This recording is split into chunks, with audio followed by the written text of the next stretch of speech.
Hello everyone. Today we'll learn about the phonics sounds of letter G, H and I. Let's start. The letter G in English can represent two primary phonics sounds, the hard G and the soft G, J. Here's a breakdown of the sound rules with examples for each. The letter G. Rule 1. Hard G. G makes the p-gram sound when followed by a, o, u, or any consonant. Examples: goat, game, gum, glass. Rule 2. Soft G. G makes the j sound when followed by e, I, or y. Examples: giraffe, giant, gym, germ.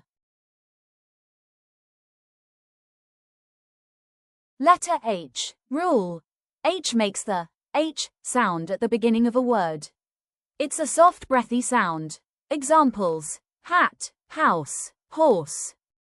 Letter I. Rule 1. Short I. I makes the e sound, as in igloo, when in closed syllables, followed by a consonant. Examples: igloo, insect, ink. Rule 2. Long I. I makes the I sound, says its name, when followed by silent e or in open syllables. Examples: ice cream, island, bike.